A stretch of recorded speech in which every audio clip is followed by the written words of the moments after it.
E.R. Anderson. I'm the executive director of Charis Circle. Charis Circle is the nonprofit programming arm of Charis Books, and Charis Books is the South's oldest independent feminist bookstore.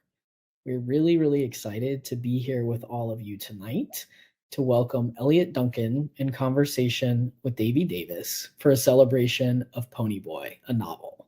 It's an evocative debut of trans-masculinity, addiction, and the pain and joy of becoming. It's a novel in 3 acts, and we will let these folks get into what that means and how the novel unfolds. But first, my job is to introduce our interviewer, Davey Davis, who is the author of the novels The Earthquake Room and X. They write a weekly newsletter about art, culture, and sexuality at itsdavid.substack.com, and they live in Brooklyn. You can also go back in Charis's archive and check out another interview that Davey did with us with Lauren Joseph. I don't remember when that was, a few months back, maybe even 6 months back, but it's in our archive, and it is a wonderful conversation as well about Lauren's book. And the person of the hour is Eliot Duncan. Eliot is a US-born writer and artist. He is the co-founder of the international queer collective Slanted House and a graduate of the Iowa Writers Workshop. He lives in London. He did live in London. He now lives in New York. And we're so glad to have so many folks watching from around the world. We have a great, large audience tonight. I'm so happy to be with y'all on a Saturday night. Thank you. I know there's many places you could be. If you would like to ask questions, you can do that at any time. And in fact, go ahead and ask your question when it occurs to you. Just put it in the chat so that when Davey is going in to begin collecting the questions, they don't have to wait. We want to get those into the mix as soon as possible.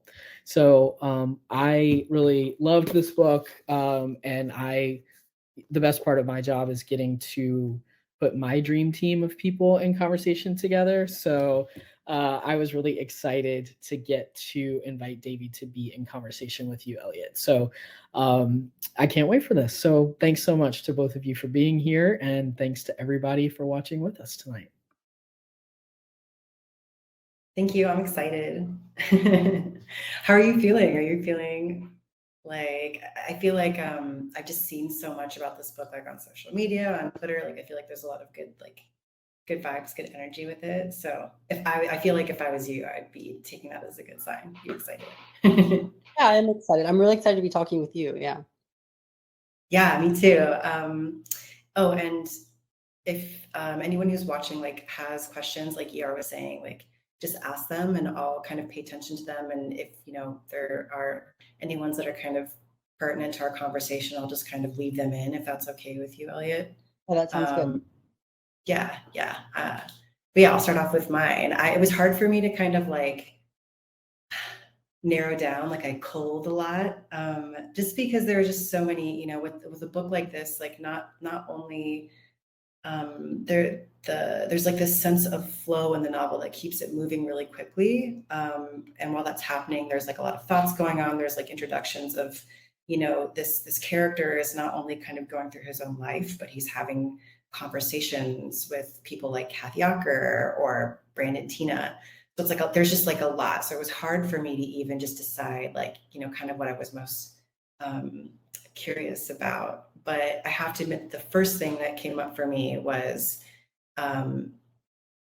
you're a trans person, you've written a novel that is with a trans protagonist. And in my experience, it's been really easy for people to kind of like elide the difference between fiction and nonfiction for certain kinds of writers, like especially trans writers. And I was wondering if this is on your mind while you were writing Ponyboy, if you were feeling any kind of anxiety or pressure about people conflating you and your protagonist or your experiences with the protagonists. Like, is that something that was on your mind? Yeah, thank you so much for that question. I honestly didn't think about it when I was writing the book. I didn't really think about anyone reading it, to be honest. And I think that was important for me, like in order to like give it my all. I couldn't like anticipate reactions or like even other people reading it.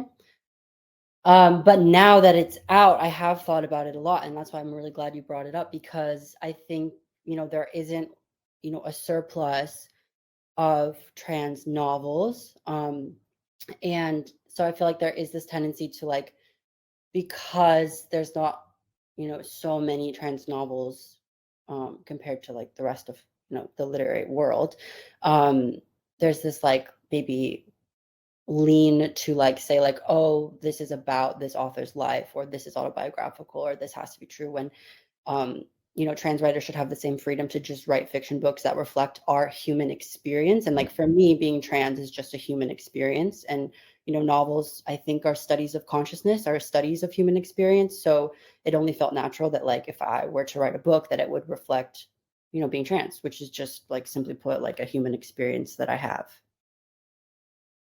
That makes me wonder, you were talking about when you're writing it, like you weren't thinking about, you're too focused, you're not thinking about other people reading it. But now in hindsight, do you have I feel like authors get asked this question a lot, like, who's this for? Like, who's the audience? Like with hindsight, are you still kind of in the same headspace where you're like, I'm not really thinking about who it's for? Or are you like, this is for this kind of person or this kind of reader? Well, I mean, the dedication is to all the boys who were first girls. So I feel like it's very like explicitly for, people of trans experience. But I also would like to think that it's, for anyone who's interested in like literary fiction. I mean, I love the idea of people who have like experience with addiction or experience, as a trans person, like finding the book and really enjoying it. That makes me feel really good. But it's not like exclusive to that. And yeah, it is like, this novel's literary fiction. I don't know if I'd call it hybrid, but like I was saying, like there are lots of kind of other different thinkers that you've brought into the book. Like there are also kind of different, like there's definitely like sections of poetry, like the prose itself can feel sometimes it feels like kind of more traditional, and then sometimes it kind of is kind of more on that poetic side. And like you are also a poet as well as a fiction writer, which I really love. Like I'm a big fan of poets being like, what if I wrote a novel? And it always like is whips ass. But I was wondering if, do you have different modes when you're writing poetry versus when you were writing this novel? Like kind of are there differences to your approach creatively? Well, I think I would like to be a poet. I don't know if I'd say I am one. I think I would like to be one. And I sort of have an affinity towards poetry, and poetry always comes first to me in my writing practice. It's like, it's a poem first, and then writing prose is sort of like, okay, let me like do the summary or like the connective tissue to make this poem into prose. So I feel like the lines that I like are always sort of poems first. And that's kind of how I wrote the book, was like, I just had like a smattering of material that was like fragments and poems and interviews and all these things. And I didn't think, oh, this could be a book. But like after I just continued working on it for years, I was like, oh, I think this is like a book thing. I think this is what I'm doing is actually maybe a novel. And it was sort of just like piecing together and then filling in gaps and like creating a larger narrative from there. I love that book thing. Like, because yeah, it's like that. It's allows for there to be. You're like, oh, I get the idea. I get what we're working with here, but it's not maybe exactly what you were expecting. One of my favorite things to ask writers is what they were like, what art that they were consuming while they were working on whatever project. Like, I'm really interested to know what you were reading, if you're reading anything, but also what you were watching. Were you playing video games? Like, was there like a visual artist? Like, what was feeding you while you were making the book? Well, I was writing the book over several years, so I guess there's a variety of things, but like I remember reading Eileen Miles, and I remember reading Henry Miller, and I remember both those authors giving me a lot of, I guess, not authority maybe isn't the right word, but it felt like I was like, oh, I could do this too, or like, oh, I think maybe like there's something here that like I could also pursue, or I can maybe think about writing in a way that isn't like I'm writing a book, but maybe I could just sort of do it. Like maybe I could just like access some kind of daily practice and express myself on the page and be like free in that. And maybe it would become, this like book like thing we're talking about. So I remember those two people being really influential to me when I was writing Ponyboy. And I also was just like hanging out with my friends who were artists, and so their work also really informed me. And I also remember like a lot of nights just watching old Cramps, the band The Cramps, old Cramps footage, like their band playing live. These like really sort of bad quality videos. And I remember just like there was one particular video where they perform in a mental hospital, and like the lead singer, I forgot his name, but he goes like, you know, Lux, we drove like, what's his name? Lux Interior, right? Lux Interior, yeah. And he's like, we drove, you know, X amount of miles to be here tonight, and they think you're crazy, but you're all right with us. And I remember just like watching that video over and over and over and over again. And like somehow, and I still do that. Like there's something about like, and also like sweaty Henry Rollins videos, like young Henry Rollins, really sweaty. There's something about that feels like it's helping me write. I don't know. Well, yeah, it's like I love that, you know, you have a project and later when you're looking at it in hindsight, it's like you're also associating these other sensibilities and other like art objects with it. And it's kind of, even if, you know, they just kind of went into the sausage, into the making of this, it still kind of like kind of clings to it. Yeah. Interesting. I can see the Henry Miller thing. I can see that. I get that. Yeah.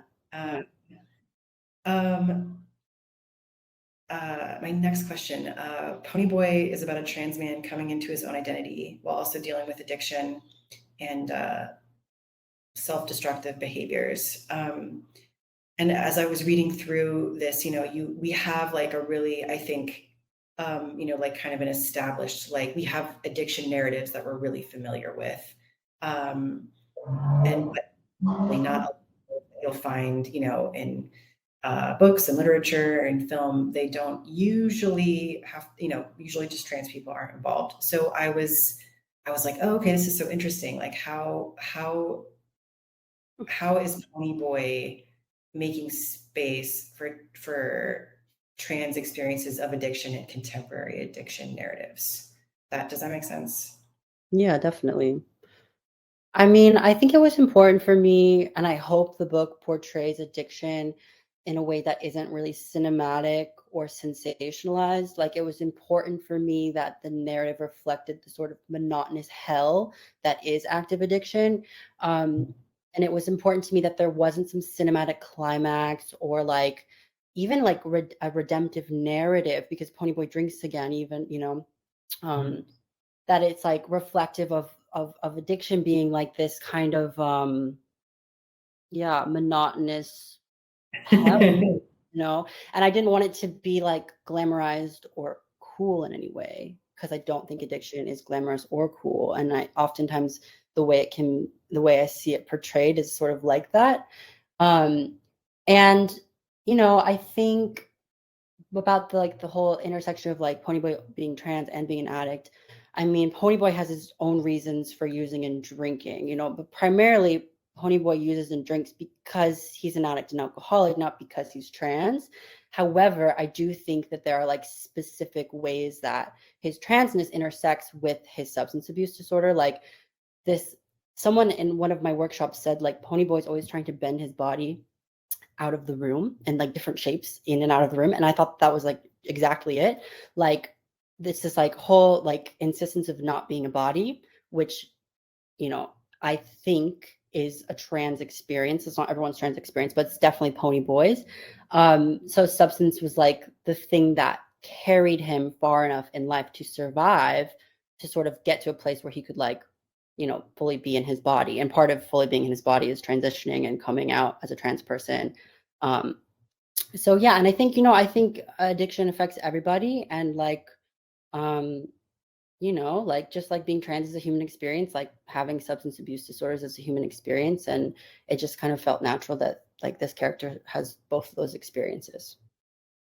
Yeah, I mean, I think I thought you did a good job of kind of like, you know, because I think for a lot of people, or a lot of the time, it's easy to kind of be like, well, there's a human interest issue here, and there's only room for one, you know. So it's either you know, we're talking about addiction, or we're talking about a gender and sexual minority, and so you kind of have to do a needle threading thing where you're not making it appear as if they're all like like causation is not the same thing as, or correlation and causation are different, right? So then Right. you have, scenes with Ponyboy where you're watching him, he feels dysphoric, or somebody says something transphobic, or he's somehow, triggered in a way that is like specific to his experience as a trans person. But then that might, that might be the trigger for him, like going and, drinking when he didn't want to, or using when he didn't want to. So I think I thought you did a great job with kind of like sketching out that like emotional trajectory. And it's like it's a nuanced thing. It's a complicated thing. It's not a simple thing, and you didn't needlessly simplify it, which can get kind of like, that gets rid of all these like interesting gray areas and all like the interesting like overlap, between all of these different experiences. Something else that I thought was interesting about Ponyboy is that, in the novel, Ponyboy is living in Paris and Berlin. He's an American from the American Midwest, but he's living on the continent. He also comes back home to the States to do rehab. So you kind of have this like interesting, you're able to see him in all of these kind of different settings.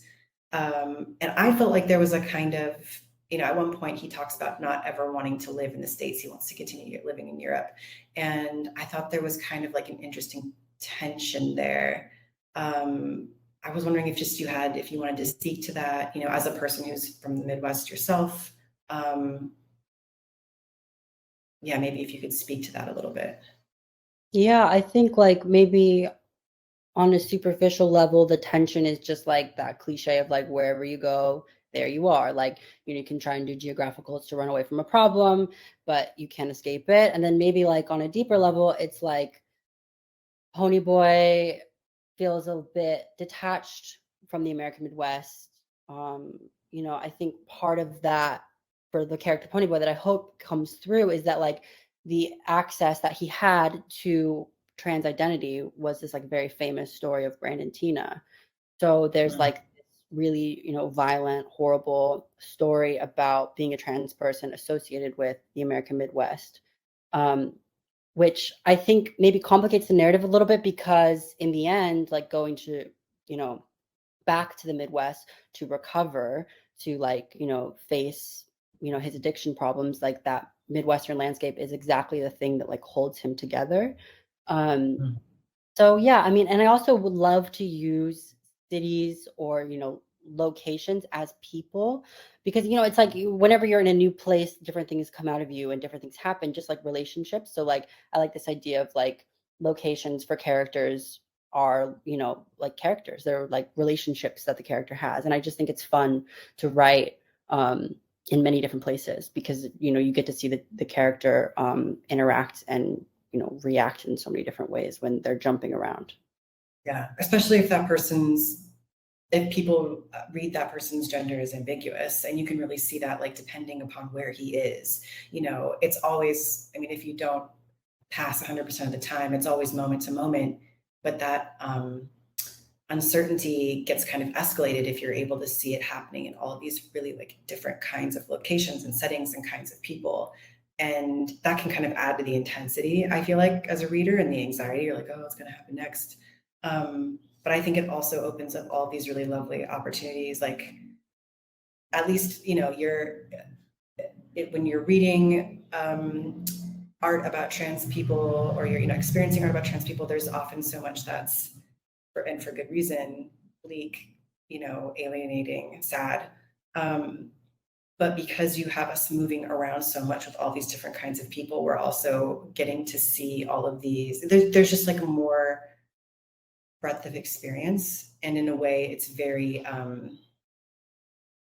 at least for me, when I was reading it, it was kind of like, it's like a nice to have that reminder that, like being trans isn't always, it's never just one thing, and it's never going to be kind of a static thing. And I think that can be very encouraging. I don't know. I'm not sure if I'm expressing myself right, but it was definitely like an interesting way of like moving Ponyboy around the world. And I also like too, like, in Europe, it's mostly Ponyboy with his friends, and, people that he's dating. And then when he comes back to the States, and he's coming back to, to go to rehab and to reckon with his addiction and also his family. And like you said, like his upbringing in a place that has this very like unique hostility to trans people. As he's returning, we're also, we at the beginning, for the first half of the book, we're experiencing him in one way, and then in the second half of the book we're going back to his family, and it's like encountering him on this other level. And I noticed that Ponyboy's connections with the men in his family seem really important to his sense of gender, while his connections with women, like his mother and his sister, seem more important to his sense of his addiction. And I was thinking about how transsexuality and addiction are the ways in which that they are pathologized or have been pathologized, and a lot of these ways overlap. And that doesn't, I feel like this kind of destabilizes these categories. It doesn't mean that they're not real, but it's interesting to watch them kind of like interact with each other. I was wondering if that was, what that kind of muddling of categories brings to Ponyboy.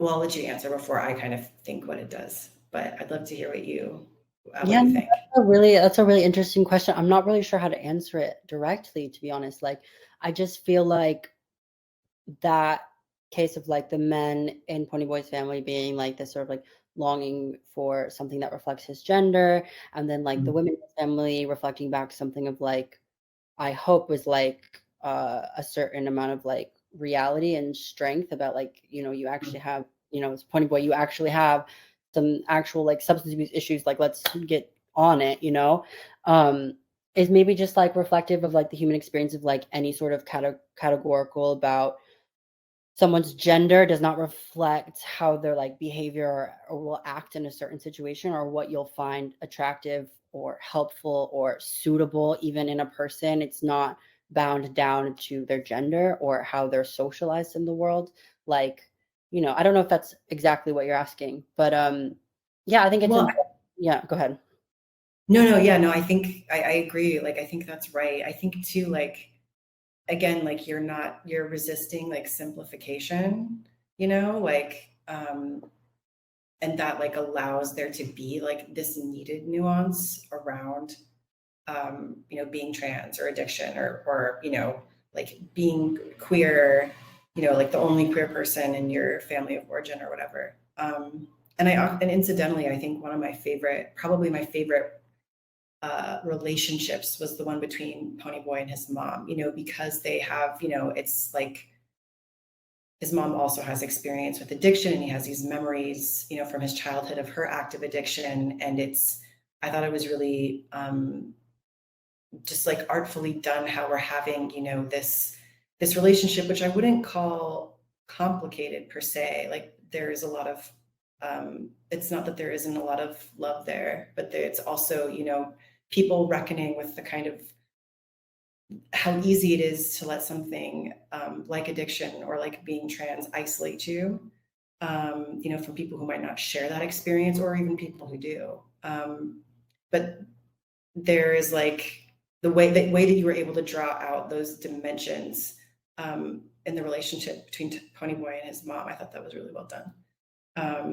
And also nice too, like I don't want to give away too much about the novel, but it's that monotonous hell of addiction that you're talking about. Like it's grinding, and we have like at least half of the book we're like going through with this person. There's drama, there's blackouts, there's like, love triangles, like all this going on. And then we finally, reach this, like this kind of, finally you get a little bit of room to breathe with him and his mom. And it's not even, I don't know, we still have that tension. Anyway, it's like it's dramatic, I guess. It's not an easy read in that way.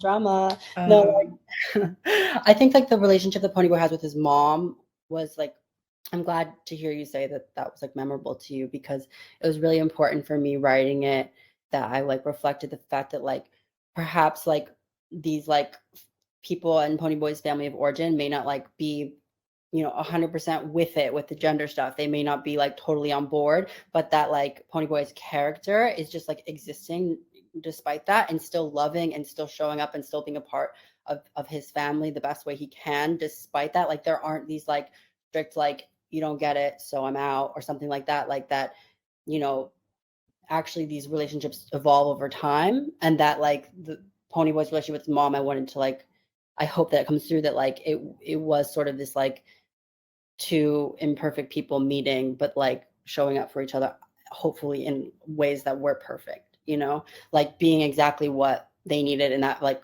you know, parent-child relationship, despite the messiness of it, you know, that it doesn't have to be like we meet and support each other in this way that is perfect, but like no, we love each other, so we meet and it's perfect because we're like, despite our differences and despite the conflict we have, you know. Yeah. Or like total understanding isn't a requirement for Absolutely. connection. Yeah, absolutely. Yeah. Yeah. And it's, you know, and it's, that comes through really clearly to me. And at the same time, you can still feel how whenever Ponyboy is interacting with cis people, you know, they're not privy to kind of like the grind of not just his addiction, but also like just the transphobia of daily life, like the people around him, the way that they talk to him, the way that they treat him, you know, some things where it's maybe more subtle or maybe not noticeable to cis people. You can still feel at the same time like there are like this real genuine connection happening between him and like his mother or other people, other cis people that he has relationships with, but you also aren't kind of like letting up on the reality, which is that it's still this toll is being taken on him that they kind of can't appreciate or see really. And that comes through really clearly, especially with his relationship with his cis girlfriend, Baby, where, you know, you have a relationship with two people who care about each other, and Baby is there for him and takes care of him, you know, when he is like down and out and like not doing well and like, you know, a danger to himself. And at one point, you know, like there's an intervention, but at the same time, she's also resisting, you know, resisting his need to kind of explore his identity or take on the identity that feels best for him. And it made me, you know, really think about like the intersections of like addiction recovery and medical transition, or the ways that transition can kind of not solve a lot of our problems, but like they can definitely alleviate them. And I guess like that, what kind of that brought up for me was like, I feel like you can see Ponyboy kind of like changing the way that he is accepting that, or, you know, change the way that he is responding to the transphobia that happens to him in his life as he's moving through his sobriety, or as he's like going through rehab and stuff. So I was wondering if that was kind of your intention while you're writing him as a character. Like, are we seeing this evolution of this person, like managing the transphobia that they have to deal with in their life? Is that changing and evolving as he is also dealing with his addiction? Yeah, I mean, I hope that comes through. Like, you know, I feel like there is a tendency for Ponyboy in the book to take on sort of transphobic situations that he's encountering and to like internalize them and turn, you know, like the transphobia onto himself as well. At the same time, he's assertive and knows who he is. There's still a level of, you know, censoring himself and like acting out in self-destructive ways in order to, in the moment, survive that. So yeah, I think it does change in the book, and there is, you know, like it hopefully like glimmers of a shift in how he deals with that. Yeah. Yeah. Yeah.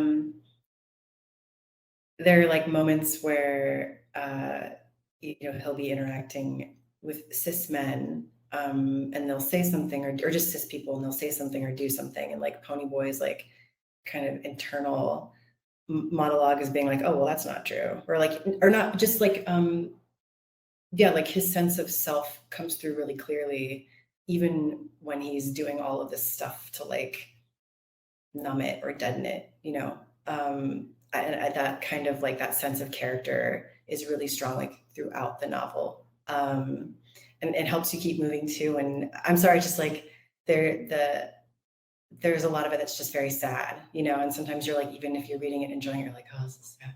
But also like I don't know, like I said, it keeps you moving. I don't have any additional questions. I'm wondering, while we're waiting to see if people have questions of their own to ask, I was wondering if you're working on your next novel yet, or if that's even in your mind right now.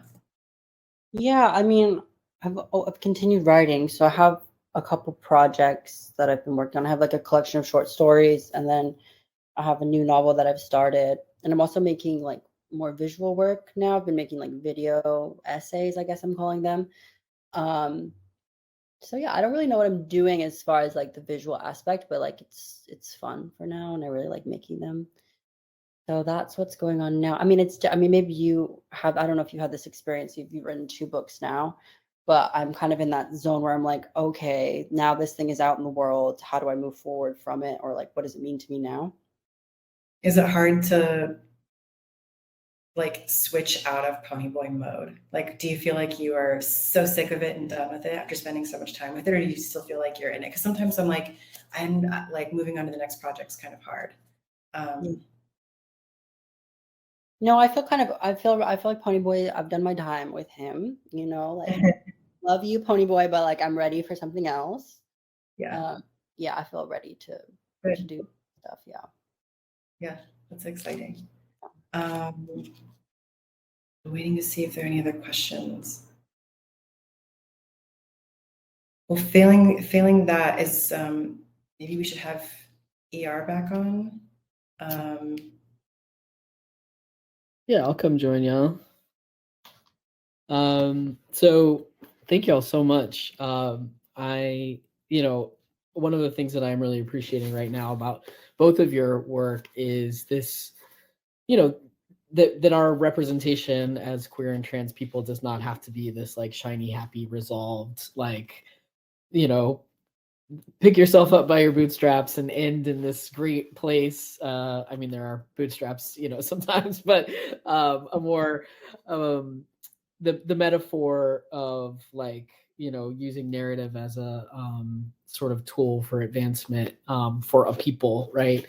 That pressure feels like it's lessening, and I think it's really important. And I'm grateful to both of you for telling stories that I think a lot of particularly young folks can relate to and see like the story doesn't, because I think sometimes people read addiction stories or even just like stories of relationships and they feel like, oh, well, what's wrong with me that my story doesn't end like tied up neatly, or I'm not sober, or I'm still in this kind of messy situation with this person and it doesn't feel like it'll ever be better. And so, I talk to a lot of young people at Charis, and I think they really are longing for books that show that part of life. And so I was wondering, are there books, you talked a little about Henry Miller, but, are there other books that y'all have read that helped you think about narrative that does not have to follow an arc that ends in a way that resolves things, but still comes to a pause, right? Like, how did you know, Eliot, that this was the place to close the book? And did you try multiple places, or were you just like, no, that's it, I'm good? I did try one other place to end it, but landed on the way it was. And yeah, I appreciate you saying that, just because I feel like books that I tend to like are reflective of like the very sort of like messy ways that it is to be alive and be a human. And like there is something to be said for like a classic sort of story arc, and I feel like in some ways Ponyboy definitely has that. But yeah, that like, characters are allowed to be jerks. Like, characters are allowed to be messy and obnoxious and sentimental and weird. Like, I like work that has characters like that, so it only felt sort of natural for that's how Ponyboy came across, because like there isn't necessarily an implication or an imperative of how trans characters need to be in the world, because we're just people, and like we're complex and have issues, and I don't know any sort of like dogmatic structure in which something good has to happen. I mean, I'm not saying there aren't good things that happen to Ponyboy, but this sort of like like you were saying, like shiny idea of like transness, yeah, it feels important that it's not always the case, that we're allowed to be like messy and chaotic too. David, did you struggle with kind of knowing how your book would end given where the characters were in their lives? I'm talking about X specifically. Yeah, no, that's a good question. For me, usually like the structure kind of comes the way it's going to come, and I'm not really going to be able to like change it up. But like I'm reminded of how, it's broadly speaking, like trans people are kind of viewed as the before and after, or like the way that kind of like the narrative of our lives is you were like this and now you're like this and now you're done. Or by following these steps, then you have completed the mission, you've completed transition, you're finished. It's very like simplistic, and it's kind of like, cuts out all of these different kinds of experiences. Like it really narrows it. And so when you have something like Ponyboy where not only is the book not about trans man figures it out and transitions, but even the addiction narrative that I was talking about earlier, it's not, I'm struggling with addiction and now I'm sober and that's how it is. It's cut and dried and fine, before and after. So in the way that Ponyboy is laid out, it kind of bucks both of those things, where it's not only about this person's gender identity, and it's also not, I was sick and now I'm better and we're done. Like it's more complicated than that. You can breathe a little bit, and that also opens you up for a lot of other different kinds of other access points in the narrative, and other stories too. Kind of my long-winded answer. Oh, that's great. I see we have a question that is addressed to both of you, so I'll read it to both of you. So this person, I think it's Lee, says, "Hi, I'm a young trans-masc aspiring writer. Do you have any advice getting started? Or rather, what was first for you with X and Ponyboy? Did your conceptions of your main characters come first, or did it start with the idea of the situation or context?" Good question. I'd love to know, yeah, was there a moment where you were like, you had this realized character in your head, or no, you said that you start with poetry and then it kind of like comes together. Yeah, I didn't really have a sort of cohesive character or plot or anything, honestly, because like I don't know, I've learned, like, from one of my writing mentors told me that like plot can come from the writing, it doesn't have to precede it, and that's definitely true for me as a writer. Like, I think I was more focused on voice and like figuring out the voice of this character, and then once I had the voice, I felt semi confident about the voice, then I could like fling him into the world and interact with other people. But I would say, like, I don't really think I'm in a position to give advice, but I would say that if you're, if you want to write, or if you're a writer, I'd say it's like one thing that really helped me was like just finding work that I like deeply fucked with, like just finding things that I like devoured and loved. And it was kind of hard for me to get there to find the things, but once I found those things that like physiologically affected me, I don't know how, but it gave me some sort of direction as far as writing. So if you can find the things, and maybe you already have them, that really like physiologically affect you, I think that makes a huge difference. What about you? What about you, Davey? What would you say?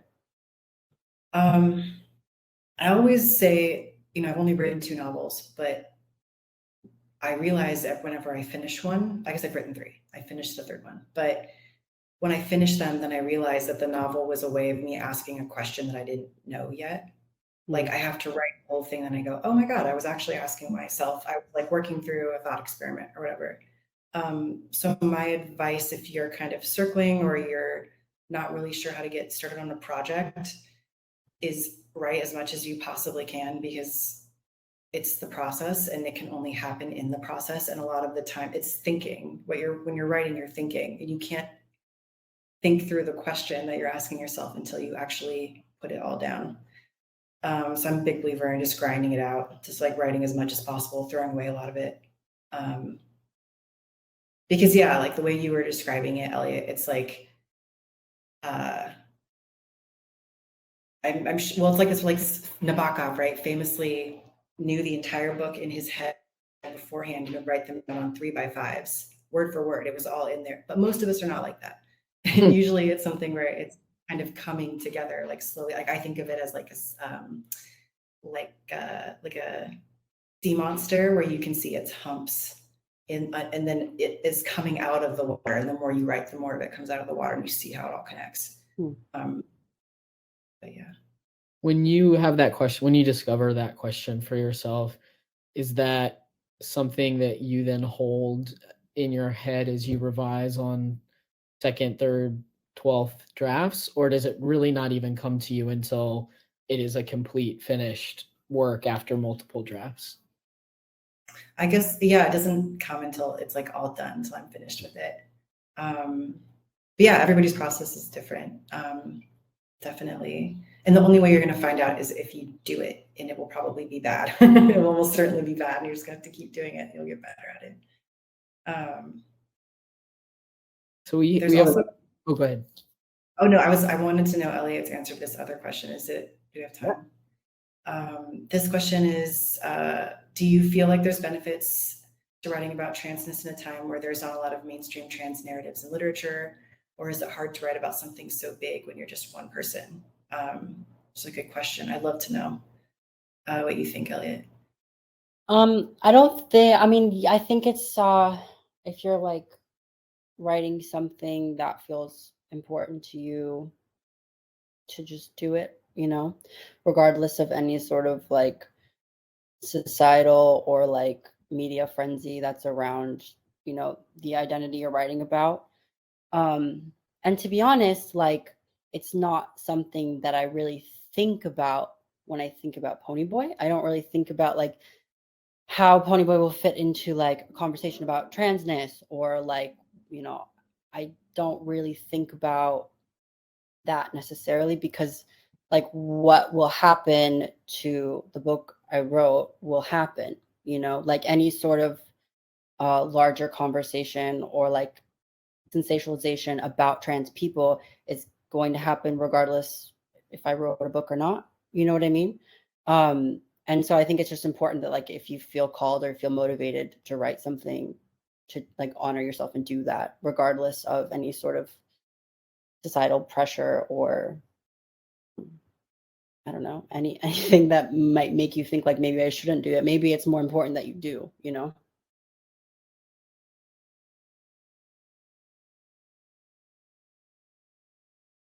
Yeah, and it's also that sense of like scarcity, or it can feel kind of like loneliness, where you're like, well, there aren't really a lot of books about this kind of experience. And it's true that there is not a lot of like published or mainstream literature by and about trans people. But that's kind of one of those things where I'm always motivated to like do as much reading that I can, that kind of maybe isn't about trans narratives that I recognize, but they're there.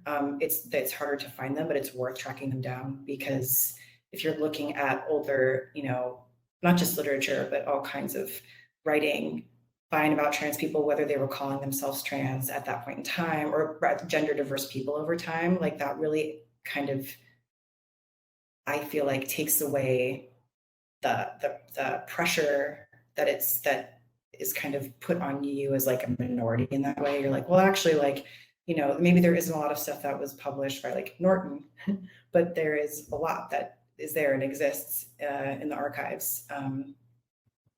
Yeah, and it's worth exploring for that reason. Absolutely. I'm so glad you brought that up, because I feel like it's also important to like remember that like trans people have always existed. We've always been writing books. Like how many books are probably written by trans people that just were never published? Like we've always been doing this, has always been part of the thing, you know? So just because like getting acquainted with like an archive or a history that reflects you as a person is so empowering and exciting, because it like kind of takes, for me, it like took a little bit of a chip off my shoulder, and I was like, no, like this is what trans people have always been doing. Like this isn't something like new, exciting, or sensational. Like I'm just a writer and I happen to be trans and I'm going to do this, you know? Yeah. There's also the argument for reading, presumably cis books transly. So, people are doing these recuperative readings of Invisible Man by Ralph Ellison, or different texts that are resonant with trans experiences and lives, but were not written obviously with that context in mind. And what does it mean to sort of read across time and space, with centering transness in your analysis or your experience of the world, and like how does that enrich a text that was never intended for us, but like what does it do if we bring ourselves to that and like reimagine ourselves into certain books. I think that can be, people have done that with like Little Women, and like there are a lot of texts that people have done that with, and I sometimes that can be even more generative than like trying to recuperate whether or not like Louisa May Alcott was trans, right? Like some, like that can be cool too, but like there's some ways in which just like throwing the whole question out and just being like, if I'm trans and I'm reading transly, like what is it? What can I find in books? Because I'm centering the validity of my own reality across space and time. Like I think that can be a cool thing that I, as a bookseller, always encourage folks to not be ashamed of, right? Like just go in there and trans it up, Yeah, love that. Well, thank y'all so much. And thank y'all for your great questions. These are both really good questions. And we have one more. So Davey, I'll have you read it. Oh, sure. Yeah. On the topic of reaching into the past to find a trans lineage, how does the idea of becoming part of that lineage and becoming a reference point for future trans people play into what and how you write? Good question. I mean, I think it got you cut out in the touched middle. on Oh, should I reread the question? Yeah, sorry, can you read it again? Oh, yeah. On the topic of reaching into the past to find a trans lineage, how does the idea of becoming part of that lineage and becoming a reference point for future trans people play into what and how you write? And I was just saying, Eliot kind of touched on this earlier, where you were talking about like not thinking about your audience, or not letting. It's very easy to let that kind of sense of what you should be doing or what the right way of doing it is can be a distraction to whatever project you're working on. But that being said, I mean, yeah, it's thinking about, a person who's 5 years old now, who's someday going to read this book and be like, is that somebody that does that kind of inform like the way that you're choosing projects or the way that you're writing? I can't say yes directly, but I do like love, I don't know, I don't want to like presume that will happen, you know what I mean? But like I love the idea that someone who has similar experience to Ponyboy will like find the book and feel something about it. I absolutely am obsessed and love that idea, but I don't want to like presume that that's the case, you know? And I feel like for me to stay like it's maybe like a little too earnest, but for me to stay as free as I can as a writer, I sort of resist thinking about that. And I love to like talk to other writers and have conversations, with other trans people who are also writing, and like make myself available socially and like connect with people, who are also trans and have a similar experience, or like someone who found Ponyboy and talks to me on Instagram, for example. Like I love and cherish those conversations, but I don't like think about them when I write, if that makes sense. Yeah, that makes sense. It's like it's kind of trying to like split the difference between like not concerning yourself too much with things that are outside of your control or like respectability, while also thinking about on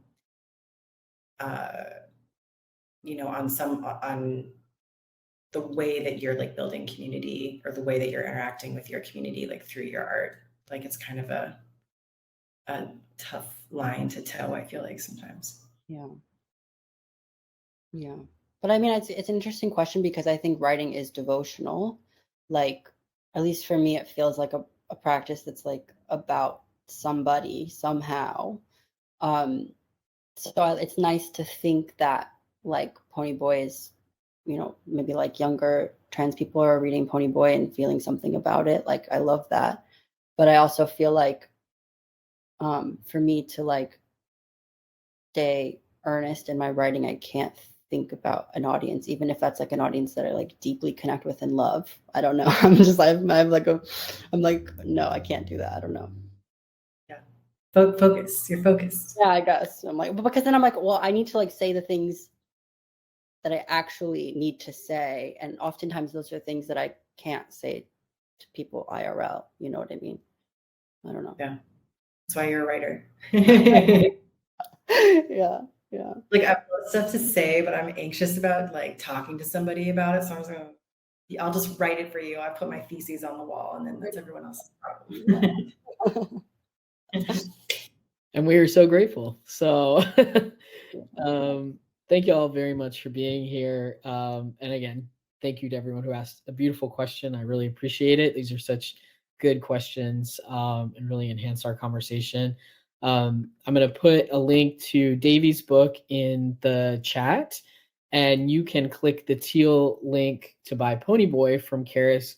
It's in the bottom center of the screen. We would love for you to do that. It really does help us when you buy event books from us. We would love for you to check out our back catalog of events on YouTube. I mentioned the one with Lauren John Joseph, but also there are many, many, many more beautiful events. It's a great way to spend some time. And there's a huge, catalog of, trans, like many, many beautiful trans books that have come out in the last 3 years. So if you're a young writer and you're looking for other inspiration, we are living in what I think is a pretty great era of trans writing. And I feel very lucky that we get to read so many folks writing new and interesting stuff that's never been done before. So, and these are two people doing it. So thank y'all both for being with us. Eliot, I hope that the rest of your tour, wherever it takes you, is really fun and you get to do it the way you want to do it, and like have some great parties. And Davey, thank you as always for all of your thoughtfulness and kindness in the way that you approach literature and life. We really appreciate you. So I hope that you both stay safe and well, and that we can see you again for a future book. Yeah, thank you so much, both of you. That was so fun. Thank you so much. Thank you. Happy Pride. Yeah, everyone. Take care. Stay safe. Bye-bye. Bye.